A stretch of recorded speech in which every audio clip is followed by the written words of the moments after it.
You are sitting in the dark. It is 1 in the morning. The brightness on your phone is turned all the way down, so your eyes don't completely melt out of your skull while you do this. And you are watching other people, strangers, on a tiny glowing screen, while your own real life sits completely paused on the other side of your bedroom door. And here's the part that really gets me, the part that I think about now and genuinely cringe at. You already know exactly how you're going to feel tomorrow. You already have the whole aftermath memorized. Groggy, foggy, that specific kind of tired that sleep doesn't fix. Unable to look yourself in the mirror for more than half a second. Completely useless for the first 3 hours of the day. You know all of this. You've run this exact cycle enough times to have it fully memorized. And you are sitting there doing it anyway. That's the trap. That's the entire trap in one paragraph. That's it.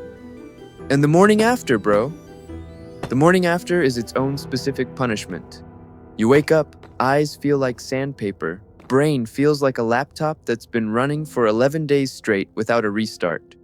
And somewhere in the first 30 seconds of being conscious, you go, okay, I'm doing that again tonight. You've already decided, you haven't even gotten out of bed yet. The cycle just resets automatically like a broken washing machine that only knows one setting. I'm 18. I'm not standing up here like some wise guy who cracked the code and has all the answers written down somewhere. I'm just a dumbass who noticed some things about himself. And the main thing I noticed is that this stuff was wrecking everything quietly and consistently without me realizing how bad it had gotten. Not all at once. Not some big dramatic moment where I woke up and went, oh no, it's destroyed my life. Just slowly, like water damage you keep ignoring until the ceiling is genuinely about to collapse on top of you. Here's what it actually does, and I'm keeping this simple, because the second someone starts explaining dopamine receptors in detail, I check out completely. Every time you watch that stuff, your brain gets this massive artificial spike, way bigger than anything your normal actual life is ever going to give you. And your brain goes, okay, noted, that's the new normal. That's what a good feeling is supposed to feel like. So now everything else in your real life, your actual goals, the things you said you wanted to do, your homework, your projects, your ambitions, all of it starts feeling completely flat and gray and pointless by comparison. You sit down to work on something you actually care about, and your brain has already quietly left the building. Not because you're fundamentally lazy, because your brain is running on empty from being artificially overstimulated every single night, and it has nothing left to give you, and your motivation just disappears. Like, actually disappears. You had things you wanted to do, real things. Things you were actually excited about at some point. And now you're sitting there doing nothing, scrolling, existing, wondering why you can't make yourself start anything. That's not who you are as a person. That's your brain completely fried from fake stimulation, looking around at your real life and going, yeah, this isn't it. I'm not interested in any of this. Hard pass. The brain fog is real, and it is specifically embarrassing. Entire days where there's a sheet of glass between you and your own thoughts. Half present in every conversation you have. Tired in a way that no amount of sleep actually fixes. And after a while, you just accept it. You start thinking that's just how your brain works. That's just how tired you always are. That's just your personality. It isn't. Your brain is cooked and exhausted, and it is begging you to stop. And then the social stuff, which is the uncomfortable thing to talk about. When you've been watching that stuff on a regular basis for a long time, real social situations start feeling genuinely weird.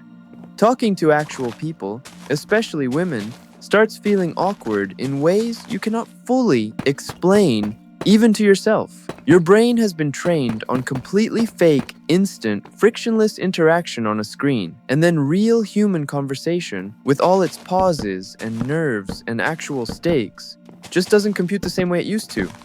I noticed this about myself, and it bothered me. A lot. So, what happens when you actually stop? What the other side actually looks like? Around day 5 or 6, the fog starts to crack. You wake up and your thoughts are just cleaner, sharper, less heavy. You have real energy again, not forcing yourself out of bed energy, actual, I genuinely want to do something energy that you forgot existed. It doesn't feel like a miracle, it just feels normal. And you slowly start to realize that normal, actual baseline normal, is what you have been missing this entire time. Then, the focus comes back. And this one surprised me. Being able to sit down and stay inside something for more than 20 minutes without your brain crawling out the window looking for the next hit of stimulation. That sounds like a small thing until you've spent months being completely unable to do it. You can read, you can work on something and actually stay in it. Your creativity starts coming back too. The kind you had when you were a kid, and your brain wasn't being bombed with artificial dopamine every day. You start having actual original thoughts again, ideas that are yours.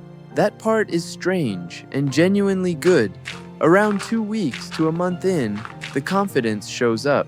And I know that sounds like a weird thing to connect to this, but it makes complete sense when you're in it. When you've been quietly doing something you're ashamed of on a loop for months, there is this low-level layer of self-disgust sitting under literally everything you do. You don't notice it until it lifts, and when it lifts, you carry yourself differently. You make eye contact, you stop dodging conversations, you actually start showing up in your own life instead of just watching it from behind glass. And somewhere around 30 to 60 days, the weirdest and honestly the best thing happens. The small things in your actual life start to feel genuinely good again. A real conversation with someone you actually like. Going outside. Eating something decent. Your brain's baseline has dropped back down to where it's actually supposed to be, and normal life starts having flavor again. Things that felt completely flat and pointless when you were deep in it just start to feel okay. Real okay. Genuine okay.